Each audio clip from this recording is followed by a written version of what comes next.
Hello friends. तो गैसीय अवस्था की अगली क्लास शुरू करते हैं। पिछली क्लासेस में थ्योरी पूरी कंप्लीट करा दी थी, वान डर वाल गैस समीकरण, कंप्रेसिबिलिटी फैक्टर, और उसके बाद जो क्रांतिक नियतांक होते हैं वो पूरे कंप्लीट हो गए थे। अब जो क्वेश्चंस हैं, प्रिकॉशंस का डिस्कशन करते हैं। स्टेज 4 के कुछ क्वेश्चंस करा दिए थे। स्टेज 4 में प्रीवियस ईयर के क्वेश्चंस दे रखे हैं, तो कुछ क्वेश्चंस तो वो हो गए थे, बाकी आगे के जो क्वेश्चंस हैं उनको कंटिन्यू करते हैं। ठीक है, तो पिछली क्लास में क्वेश्चन नंबर 6 तक स्टेज 4 के कंप्लीट कर लिए थे। आगे क्वेश्चन नंबर 7 से देखते हैं। देखो,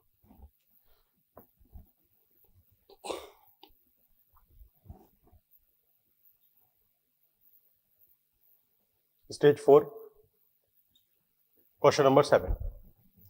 तो क्वेश्चन 7 में है कि एक परिस्थितियों में ए तथा बी प्रत्येक गैस के 50 ml को एक बारीक छिद्र से विसरित होने में क्रमशः 200 और 150 सेकेंड्स का समय लगता है। यदि गैस बी का आणविक द्रव्यमान 36 है तो गैस ए का आणविक द्रव्यमान क्या होगा। देखिए, दो गैस ले रखी हैं, एक गैस ए है और एक गैस बी है। दोनों का 50 ml है, दोनों का 50 ml है। को एक बारीक छिद्र से विसरित होने में इसको लगते हैं 200 सेकेंड का समय और उसको लगता है 150 सेकेंड का समय। बी का आणविक द्रव्यमान 36 दे रखा है, तो गैस ए का आणविक द्रव्यमान क्या होगा। बी का आणविक द्रव्यमान 36 है, तो गैस ए का आणविक द्रव्यमान क्या होगा। ठीक है, देखो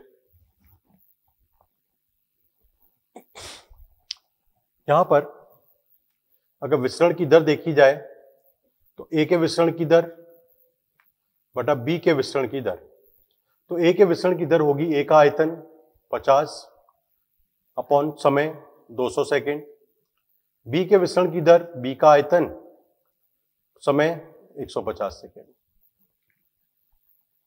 ए के विसरण की दर ए का आयतन बटा समय, बी के विसरण की दर बी का आयतन बटा समय, 50 बटे 150। ठीक है, और ग्राम के विसरण नियम के अनुसार ये जो विसरण की दर होती है ये अणुभार के वर्गमूल के व्युत्क्रमानुपाती होती है। तो यहां पर आ जाएगा एम बी बटा एम ए, बी का अणुभार बटा ए का अणुभार। तो क्या होगा, ये तो कट ही गया, 5 से कैंसिल करते हैं, 3 बटा 4 बराबर बी का अणुभार दे रखा है 36, ए का अणुभार निकालना है। इसका स्क्वायर कर लेते हैं तो रूट हट जाएगा। ठीक है, स्क्वायर कर लेते हैं तो रूट कैंसिल हो जाएगा वहां से। तो स्क्वायर करेंगे तो ये हो जाएगा 3 into 3 9 upon 4 into 4 16 equals to 36 upon M A. तो एम ए बराबर आ जाएगा 16 गुणा 36 बटा 9, 4 बार कट गया, 64 आ जाएगा। तो ए का जो अणुभार है वो 64 के बराबर आ गया। ये था क्वेश्चन नंबर 7। क्वेश्चन नंबर 8 देखिए, क्वेश्चन नंबर 8 में है कि आदर्श गैस व्यवहार से अधिकतम विचलन की किसमें संभावना है। 4 ऑप्शन दे रखे हैं। 4 ऑप्शन में methane, ammonia, hydrogen, nitrogen. Methane, ammonia, hydrogen और नाइट्रोजन, ये 4 ऑप्शन है। और कहा जा रहा है कि इनमें से विचलन की संभावना किसमें सर्वाधिक है। तो विचलन की जो संभावना है वो देखिए, गैसें विचलन क्यों प्रदर्शित करती हैं। गैसों का विचलन प्रदर्शित करने का जो मुख्य कारण होता है वो अणुओं के बीच में आकर्षण बल का होता है। अणुओं में, आदर्श गैस में ना तो आकर्षण होता है ना ही प्रतिकर्षण होता है, लेकिन जो वास्तविक गैस होती हैं उनमें आकर्षण भी होगा और प्रतिकर्षण भी होगा। और आकर्षण जितना अधिक होगा, आदर्श व्यवहार से विचलन उतना ही अधिक होता है। आदर्श व्यवहार से विचलन उतना ही अधिक होता है। तो उसमें क्या होगा कि मीथेन, हाइड्रोजन और नाइट्रोजन ये नॉन पोलर हैं, लेकिन जो अमोनिया है वो पोलर अणु है। पोलर अणु होने के कारण इसमें आकर्षण बल अधिक लगेगा और आकर्षण यदि अधिक लगेगा तो ये सबसे ज्यादा विचलन प्रदर्शित करेगा आदर्श व्यवहार से। तुम्हारा जो आंसर है वो अमोनिया हो गया। ठीक है, तो क्वेश्चन नंबर 8 का आंसर अमोनिया हो गया। इसके बाद लेते हैं क्वेश्चन नंबर 9। क्वेश्चन नंबर 9 इसमें है कि समान द्रव्यमान में हाइड्रोजन, ऑक्सीजन और मीथेन को एक आयतन V के पात्र में 27 डिग्री सेल्सियस पर समान परिस्थितियों में लिया गया है। तो हाइड्रोजन, ऑक्सीजन और मीथेन गैसों के आयतन का क्या अनुपात होगा? हाइड्रोजन, ऑक्सीजन, मीथेन तीनों का समान द्रव्यमान लिया गया है। देखिए, हाइड्रोजन, ऑक्सीजन और मीथेन तीनों का समान द्रव्यमान लिया गया है और तापमान भी समान है और दाब भी समान है और आयतन का अनुपात पूछा गया है। तो जो आयतन का अनुपात होता है वो आयतन मोल पर निर्भर करता है कि पीवी बराबर एनआरटी होता है। तो V बराबर एनआरटी बटा पी, तो T और P यदि समान है तो जो अनुपात मोल का होगा वही अनुपात आयतन का होगा। यदि T और P दोनों समान हैं तो जो अनुपात मोल का होगा वही अनुपात आयतन का भी होगा। ठीक है, अब तीनों का बराबर द्रव्यमान लिया गया है, इसका x ग्राम, इसका x ग्राम और इसका भी x ग्राम, तीनों का x ग्राम लिया गया है। ठीक है, तो इसके मोलों की संख्या हो जाएगी x बटा 2, इसके मोल हो जाएंगे x बटा 32 और इसके मोल हो जाएंगे x बटा 16। हाइड्रोजन के मोल्स होंगे x बटा 2, ऑक्सीजन के हो जाएंगे x बटा 32 और मीथेन के हो जाएंगे x बटा 16। ठीक है, ये मोलों की संख्या आ गई। अब इनका अनुपात लेते हैं, तो अनुपात लेंगे तो इस पूरे में 32 से गुणा कर देते हैं, x को तो कैंसिल कर दो, 32 से गुणा करेंगे तो यहां आ जाएगा 32 अपॉन 2, यहां आ जाएगा 32 अपॉन 32, 32 अपॉन 16, तो ये आ गया 16, ये आ गया 1 और ये आ गया 2। तो जो आयतन का अनुपात है वही मोल का अनुपात है, तो ये 16 1 और 2 के बराबर आ जाएगा। ठीक है, क्वेश्चन नंबर 9 हो गया। अगले सवाल पर आते हैं। देखो,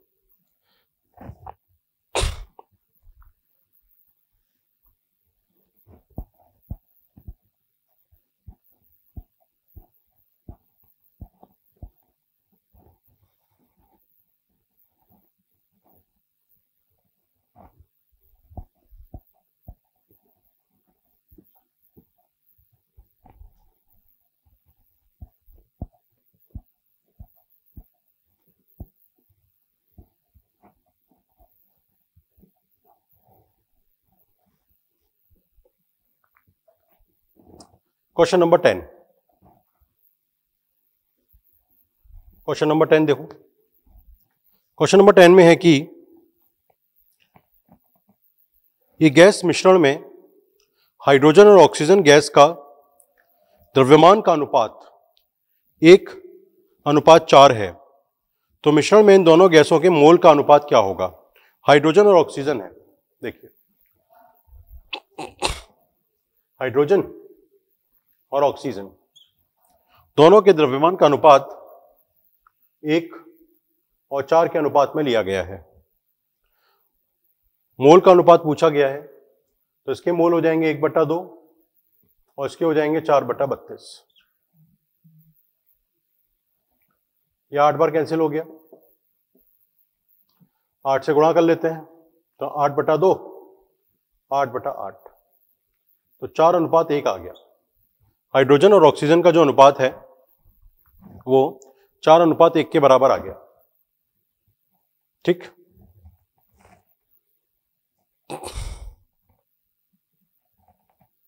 इसके बाद क्वेश्चन नंबर 11 देखिए, 11 में है कि 11 में एक अभिक्रिया दे रखी है SrCO3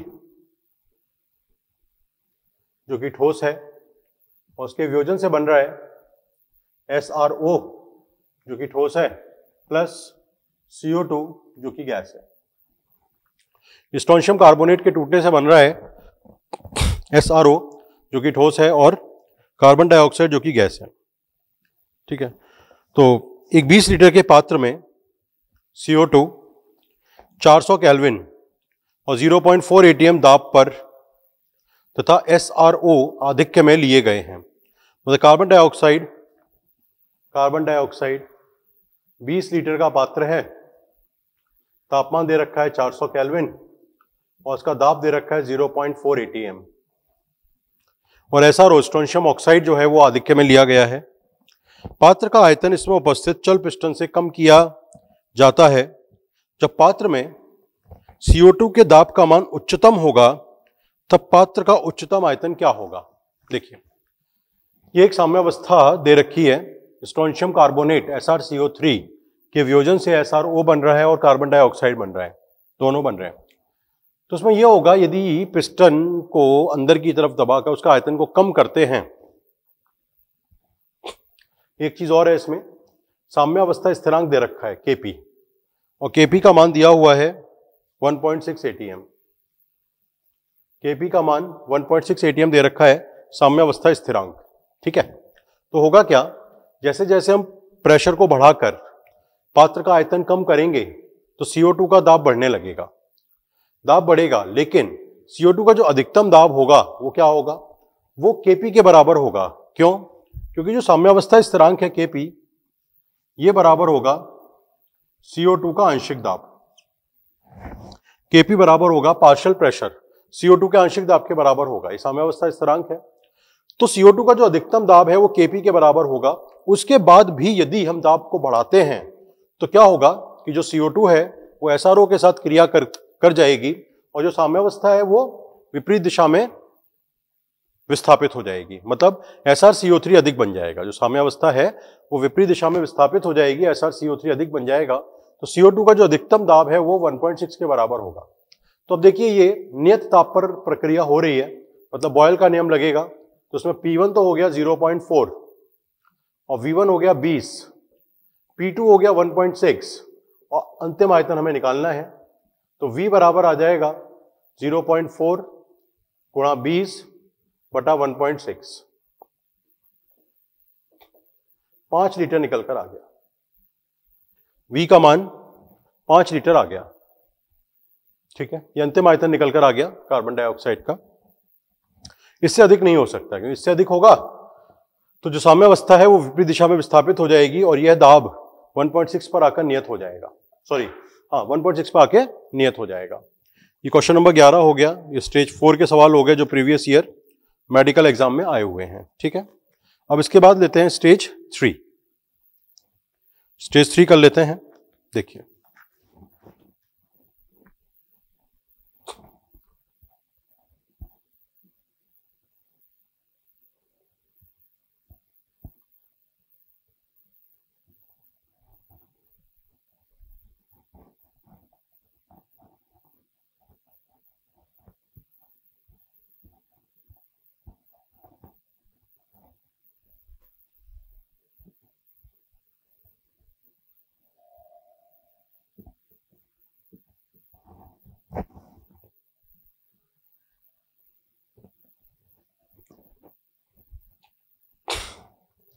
stage 3 question number 1। Stage 3 question number 1 में है कि यदि 20 सेंटीमीटर क्यूब गैस 1 atm को 50 सेंटीमीटर क्यूब तक प्रसारित किया जाए तो अंतिम दाब क्या होगा, और तापमान नियत दिया गया है। यदि तापमान नियत है तो बॉयल का नियम लगेगा और P1 V1 बराबर P2 V2 आ जाएगा।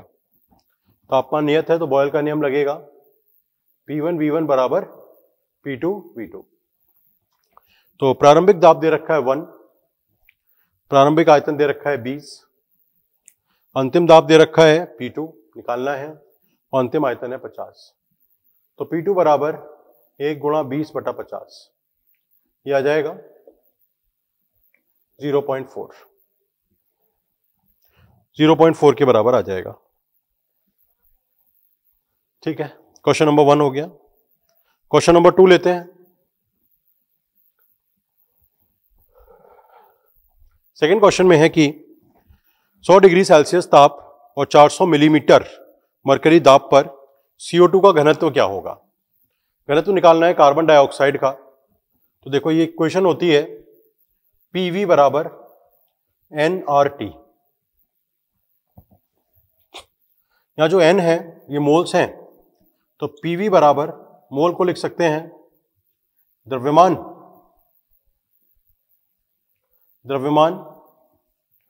बटे अणुभार गुणा R गुणा T। तो अणुभार को यदि इधर गुणा करें तो P अणुभार को M से लिख देते हैं बराबर, यह आ जाएगा द्रव्यमान बटे आयतन गुणा RT आ गया। ठीक है, ये घनत्व हो गया, तो घनत्व बराबर आ गया PM बटा RT। घनत्व बराबर आ जाएगा PM बटा RT। ठीक है, तो D बराबर आ गया PM बटा R इंटू T। तो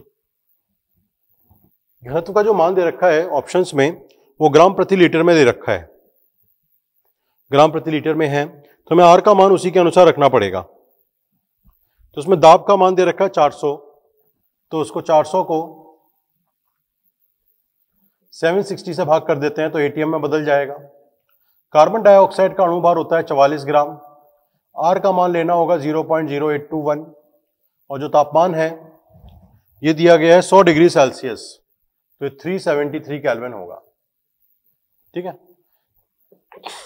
इस पूरे को सॉल्व कर लेते हैं। ये सॉल्व करने पर आ जाएगा लगभग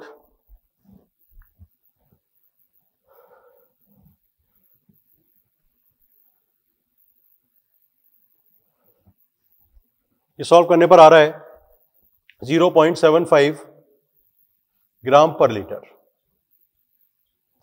0.75 ग्राम पर लीटर आ गया। देखो क्वेश्चन नंबर 2 है, इसमें कहा है कि 100 डिग्री सेल्सियस ताप और 400 मिलीमीटर मरकरी दाब पर CO2 का घनत्व क्या होगा। ठीक है, तो PV इक्वल्स टू nRT होता है, n होते हैं मोल्स की संख्या, मोल हम लिख सकते हैं द्रव्यमान बटे अणुभार, तो द्रव्यमान बटे अणुभार कर दिया, अणुभार को ऊपर गुणा किया तो नीचे आयतन आ जाएगा जो कि घनत्व हो गया, तो घनत्व गुणा R गुणा T आ गया, तो D बराबर आ गया PM बटा RT। ठीक है, P आ जाएगा 400 बटे 760, अणुभार हो गया 44, R हो गया 0.0821 और टेम्परेचर हो गया 373 केल्विन। सॉल्व करने पर 0.75 ग्राम पर लीटर हो गया।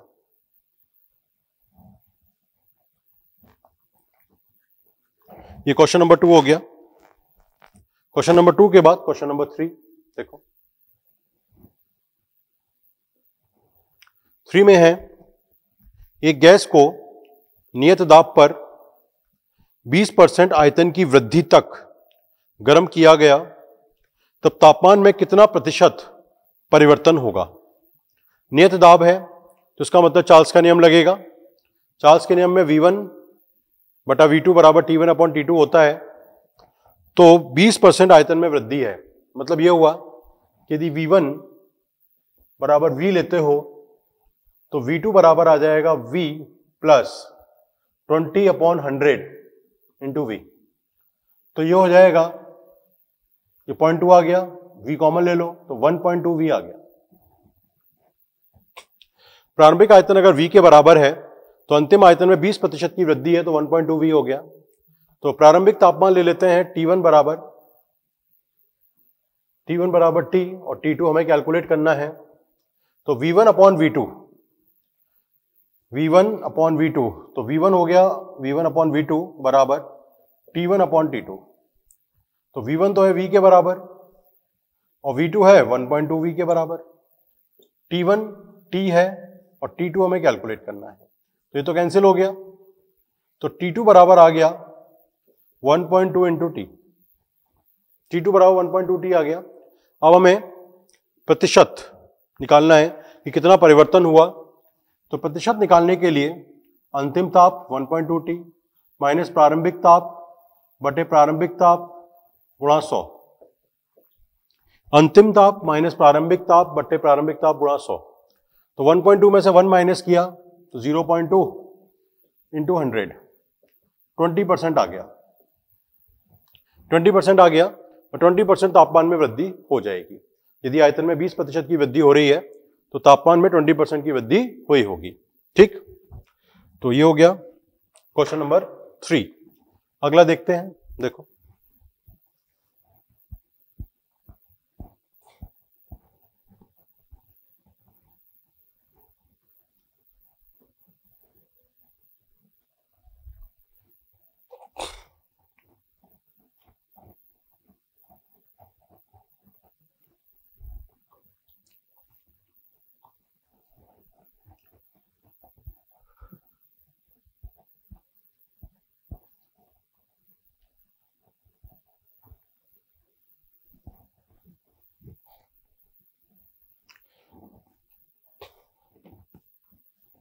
Question number 4।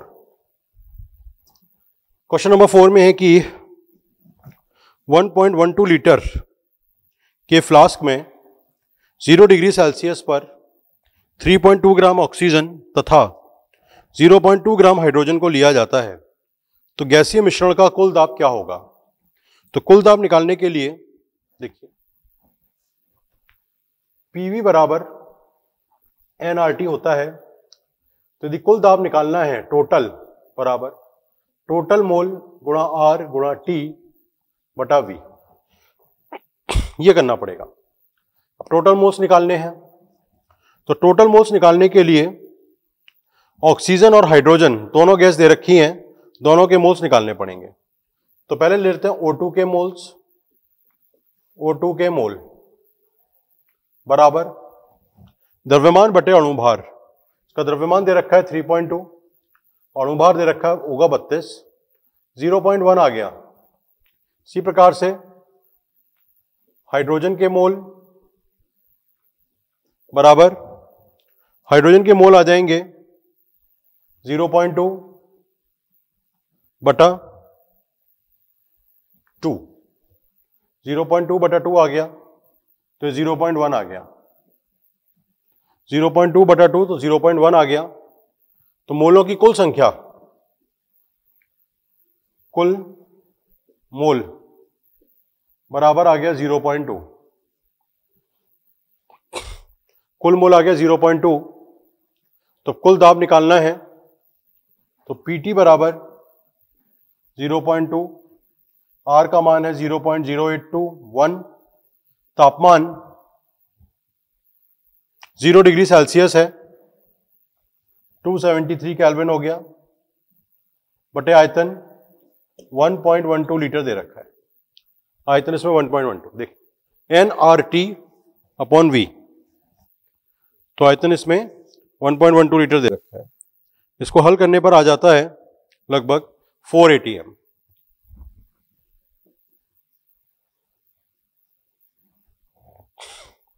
इसको हल करने पर लगभग 4 ATM आ जाता है। तो मिश्रण का जो कुल दाब होगा वो 0.4 ATM के बराबर आ जाएगा।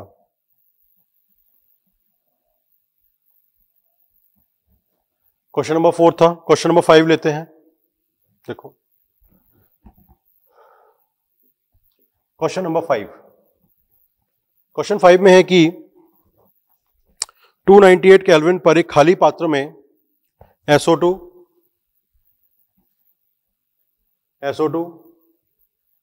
मीथेन और ऑक्सीजन दोनों के समान द्रव्यमान को लिया जाता है।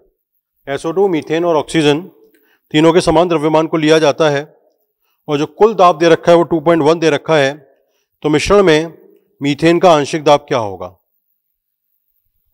तीनों का समान द्रव्यमान लिया गया है और कुल दाब 2.1 है, तो मीथेन का आंशिक दाब निकालना है।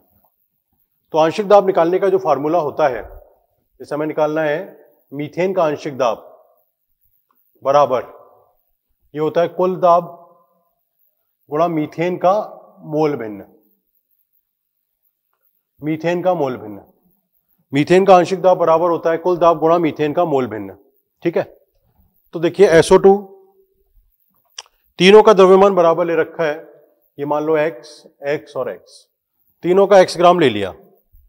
अब SO2 के मोलों की संख्या क्या होगी, 32 और 32 64 हो गया, 64 हो गया, तो x अपॉन 64। मीथेन में क्या होगा, 12 और 4 16, x बटा 16। ऑक्सीजन में क्या होगा, 16 और 16 32, x अपॉन 32 आ गया। SO2 का हो गया 64, मीथेन का हो गया 16 और ऑक्सीजन का हो गया 32। ठीक है, अब तीनों को ऐड कर लेते हैं, जोड़ लेते हैं, तीनों को जोड़ेंगे तो 64 एलसीएम ले लो, तो ये आ गया x, 16 गुणा 4 4x, 32 गुणा 2 2x, 4 और 2 6 और 1 7, तो ये आ गया 7x बटा 64 64। ठीक है, अब मीथेन का आंशिक दाब निकालना है और कुल दाब दे रखा है 2.1, तो ये बराबर हो जाएगा 2.1 गुणा मीथेन के मोल कितने हैं, x बटा 16, x बटा 16 गुणा कुल मोल कितने हैं 7x बटा 64। मीथेन के मोल हैं x बटा 16 और कुल मोल दे रखे हैं 7x बटा 64। ठीक है, तो क्या होगा, ये कैंसिल कर दो, 0.3 ये आ गया, 16 से 4 बार ये कट गया, 1.2 ATM आ गया। तो इस मिश्रण में मीथेन का आंशिक दाब 1.2 ATM के बराबर हो जाएगा। ठीक है, ये हो गया क्वेश्चन नंबर 5। अगला सवाल लेते हैं, क्वेश्चन नंबर 6।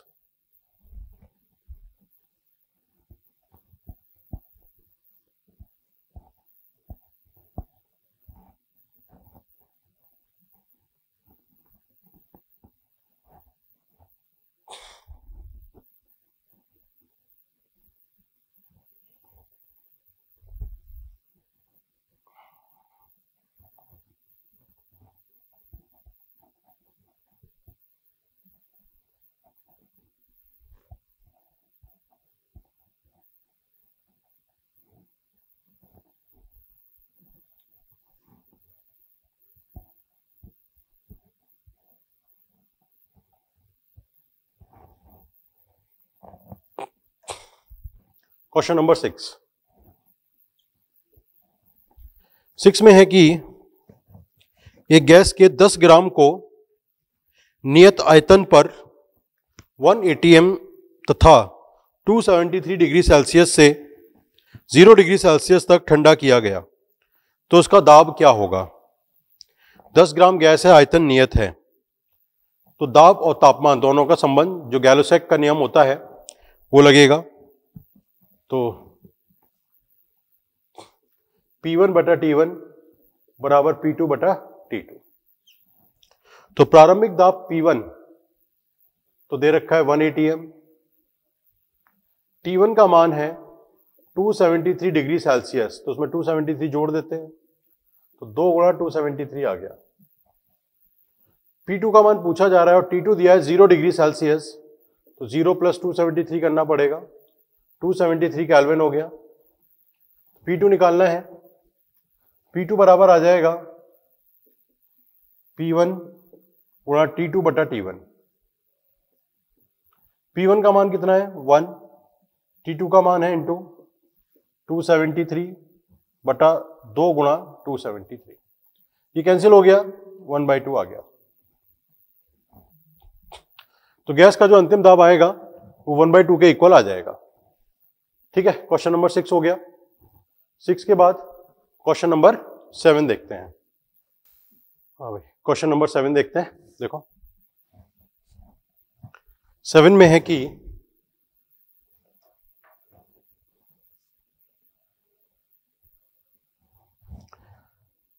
एक गैसीय मिश्रण में नाइट्रोजन के 56 ग्राम, CO2 के 44 ग्राम और मीथेन के 16 ग्राम है और मिश्रण का कुल दाब 720 मिलीमीटर Hg के है, तो मीथेन का आंशिक दाब क्या होगा।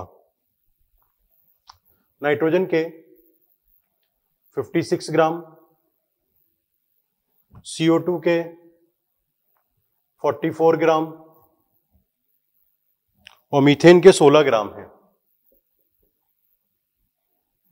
मीथेन के 16 ग्राम है, नाइट्रोजन के 56, CO2 के 44 और मीथेन के 16 ग्राम है और मिश्रण का कुल दाब 720 है, तो मीथेन का आंशिक दाब क्या होगा।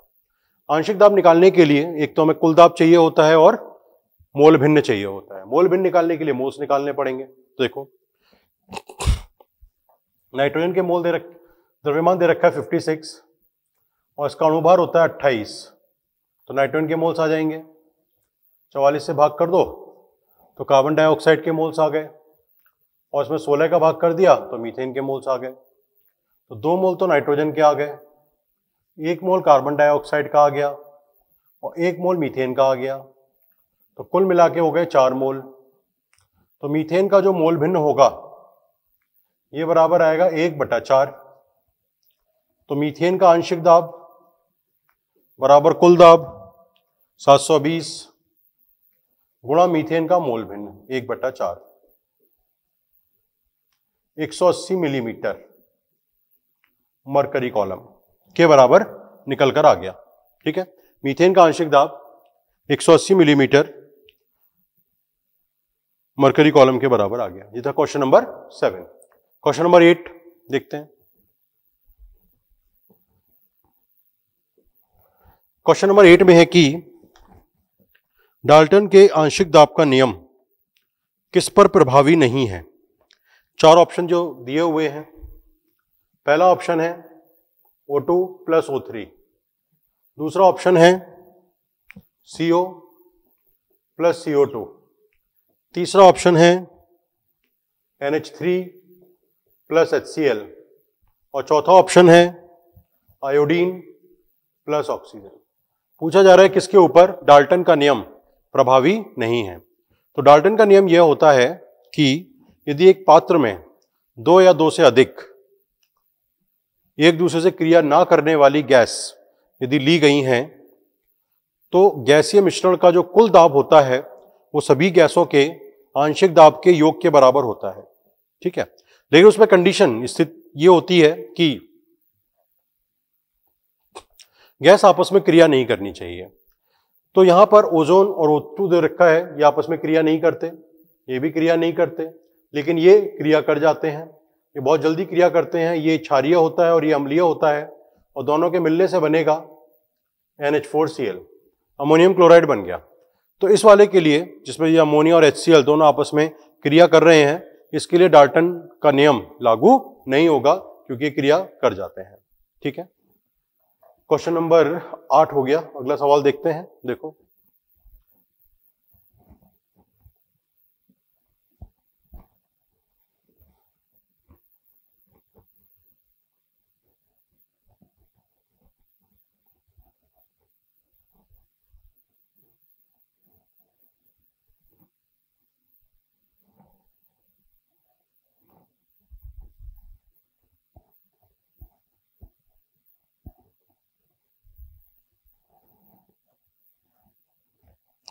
Question number 9। क्वेश्चन नंबर 9 में है कि 4 डेसीमीटर क्यूब CO2 गैस के दाब व ताप को दोगुना कर दिया गया तो CO2 का आयतन क्या होगा। 4 डेसीमीटर क्यूब CO2 दे रखा है। देखिए, PV/T कांस्टेंट होता है, बराबर कांस्टेंट होता है। गैस का आयतन दे रखा है 4 डेसीमीटर क्यूब/T और यह कहा गया है कि दाब व ताप दोनों को दुगना कर दिया। तो P को दुगना कर दिया और T को भी दुगना कर दिया तो दोनों कैंसिल आउट कर देंगे। मतलब P के दुगना करने से आयतन आधा हो जाएगा और T के दुगना करने से आयतन दुगना हो जाएगा, तो आयतन के ऊपर कोई प्रभाव नहीं पड़ेगा। तो जो आयतन 4 दे रखा है वो वही रहेगा। ठीक है, क्वेश्चन नंबर 9 हो गया। Question number 10। क्वेश्चन नंबर 10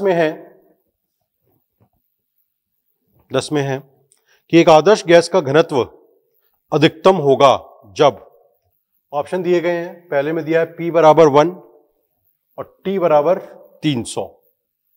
दूसरे ऑप्शन में है P बराबर 2 और T बराबर 150। तीसरे ऑप्शन में है P बराबर 0.5 और T बराबर 600 और चौथे ऑप्शन में है P बराबर 1 और T बराबर है 500। ये 4 ऑप्शन है, 1 2 3 4 और तापमान दे रखा है 300, 150, 600 और 500। ठीक है, अब देखिए घनत्व पूछा गया है कि घनत्व अधिकतम किसमें है। तो घनत्व का जो रिलेशन होता है, देखो PV पीवी बराबर एनआरटी। एन क्या होता है? द्रव्यमान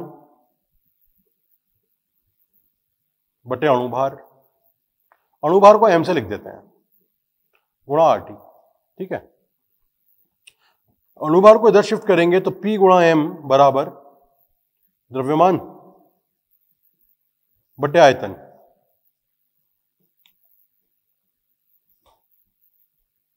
गुणा आरटी आ गया, ये घनत्व हो गया। तो घनत्व बराबर आया पीएम बटे आरटी। घनत्व बराबर आ गया पीएम बटा आरटी। ठीक है, अब इसमें m गैस का अणुभार है जो कि नियत रहेगा, r गैस नियतांक है, ये भी नियत रहेगा। तो सीधी बात यह आई कि P बटा T का मान जितना अधिक होगा गैस का घनत्व भी उतना ही अधिक होगा। P बटा T का मान जितना अधिक होगा गैस का घनत्व उतना ही अधिक होगा। तो देखो पहले क्वेश्चन में P बटा T 1/300, दूसरे क्वेश्चन में 2/150, इसको लिख सकते हैं 2 गुणा 2 4 हो गया 300, 4/300। तीसरा हो गया 0.5/600 बराबर हो गया 1/1200। ये हो गया वो 1/500। तो इन चारों के मान अगर देखें तो सबसे ज्यादा 4/300 आ रहा है। तो P अपॉन T का मान जितना अधिक होगा गैस का घनत्व उतना ही अधिक हो जाएगा। ठीक है, ये था क्वेश्चन नंबर 10। क्वेश्चन नंबर 11 देखो, नेक्स्ट सवाल करते हैं। क्वेश्चन नंबर 11 में है कि 20 सेंटीमीटर क्यूब SO2 को एक छिद्र में से निस्सरित होने में 60 सेकंड का समय लगता है। समान परिस्थितियों में O2 का कितना आयतन समान छिद्र में से 30 सेकंड में निस्सरित होगा? तो देखिए SO2 के विसरण की दर बटा ऑक्सीजन के विसरण की दर बराबर SO2 का आ गया 20 सेंटीमीटर क्यूब 60 सेकंड में निस्सरित हो जाता है। तो ऑक्सीजन का कितना आयतन V निकालना है जो 30 सेकंड में निस्सरित होगा, बराबर ग्राम के नियम से यहां पे आ जाएगा ऑक्सीजन का अणुभार और यहां आ जाएगा SO2 का अणुभार। ठीक है, तो 30 से 2 बार कट गया, 10 आ गया। तो 10/V बराबर ऑक्सीजन का अणुभार हो गया 32 और SO2 का अणुभार हो गया 32 और 32 64 64। O2 का अणुभार हो गया 32 और SO2 का अणुभार हो गया 32 और 32 64।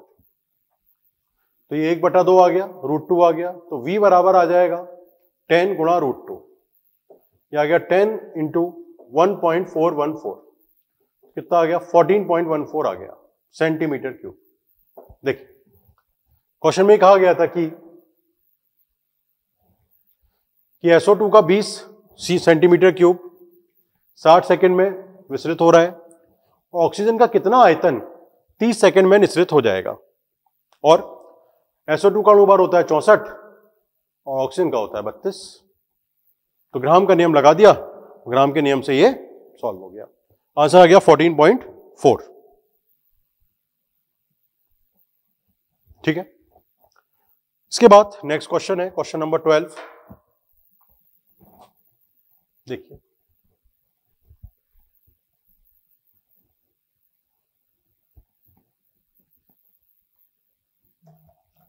क्वेश्चन नंबर 12 देखो, 12 में दिया गया है कि एक सेकेंड,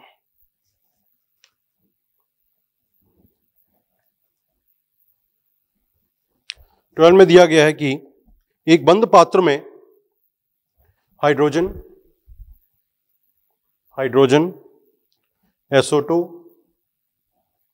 और मीथेन प्रत्येक के 0.5 मोल लिए जाते हैं। एक बंद पात्र में हाइड्रोजन SO2 और मीथेन के 0.5 मोल लिए जाते हैं और पात्र में छेद किया जाता है। तो 3 घंटे बाद पात्र में आंशिक दाब का क्रम क्या होगा? देखो तीनों के बराबर मोल लिए गए हैं। अब हमें पता है कि भाई हाइड्रोजन का अणुभार होता है 2 ग्राम, SO2 का होता है 64 ग्राम और मीथेन का होता है 16 ग्राम। ठीक है, हाइड्रोजन का हो गया 2 ग्राम, SO2 का हो गया 64 ग्राम और मीथेन का हो गया 16 ग्राम। तो विसरण की जो दर होगी वो हाइड्रोजन के लिए अधिकतम होगी। विसरण की दर हाइड्रोजन के लिए अधिकतम होगी, तो हाइड्रोजन के अधिकतम मोल बाहर निकल जाएंगे। तो जब इसके मोल, बचे हुए मोल काफी कम संख्या में होंगे, तो उसका जो आंशिक दाब होगा वो सबसे कम होगा।